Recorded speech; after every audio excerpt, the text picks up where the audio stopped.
Hello and hi friends, welcome back to Krishna's tutorials. CBSE 2020కి సంబంధించినటువంటి syllabus అయితే తగ్గించడం జరిగింది. 30% సిలబస్ని తగ్గిస్తూ ఈ నిర్ణయం తీసుకుంది. దీన్ని మనకు హెచ్ఆర్డి మినిస్టర్ కూడా అఫీషియల్గా అనౌన్స్ చేశారు. ఈ విషయం మనందరికీ తెలిసిందే. సో ఫ్రెండ్స్, ఈ 30% రిలీజ్ అయిన సిలబస్ గురించి మీరు తెలుసుకోవాలనుకున్నట్లయితే నేను డిస్క్రిప్షన్లో లింక్ ప్రొవైడ్ చేశాను. ఆ లింక్ మీద క్లిక్ చేసినట్లయితే మీరు revised academic curriculum for the session 2020-21ని డౌన్లోడ్ చేసుకోండి. ఇక్కడ ఇదే పీడిఎఫ్లో మీకు బాటమ్ లైన్లో లింక్ ఇవ్వడం జరిగింది. ఆ లింక్ మీద క్లిక్ చేసినట్లయితే ఎవ్రీథింగ్ డీటెయిల్స్ కూడా మీకు అందులో ఉంటాయి. సో మీరు క్లియర్గా చదువుకోవచ్చు.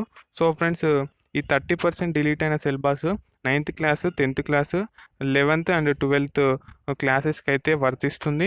ఓకేనా, 9 to 12th అనమాట.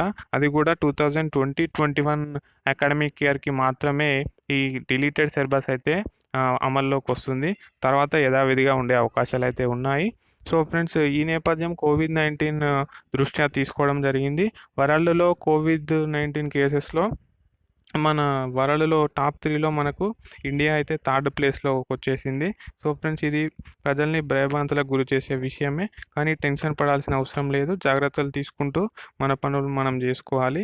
సో ఫ్రెండ్స్, మరి స్కూల్స్ ఎప్పుడు ఓపెన్ అవుతాయన్న అంశం గురించి మాట్లాడినట్లయితే, according to HRD minister, schools అనేది మనకి ఆగస్టు 3rd నుంచి స్టార్ట్ చేసుకోవచ్చు అని అయితే యూజీసీ గైడ్లైన్స్ ప్రకారం మనకు తెలుస్తుంది. కాకపోతే ఆగస్ట్లో మనకు అడ్మిషన్ స్టార్ట్ చేసిన సెప్టెంబర్లో ఓపెన్ అయ్యే అవకాశాలు అయితే ఉన్నాయి. సో ఫ్రెండ్స్, అది కూడా ఎగ్జాక్ట్గా చెప్పలేము, ఎందుకంటే ఇప్పుడు వరల్డ్లోనే మనది 3rd ప్లేస్లోకి వచ్చేసింది. సో ఫ్రెండ్స్, అందరూ జాగ్రత్తలు తీసుకోవాల్సి ఉంది.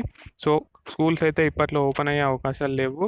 ఒకవేళ ఓపెన్ అయ్యేది ఉంటే దాని గురించినటువంటి అప్డేట్తో నేను మళ్ళీ ఒక వీడియో చేస్తాను. So friends, thank you. Please do subscribe, like and share the video. Thank you. Have a nice day.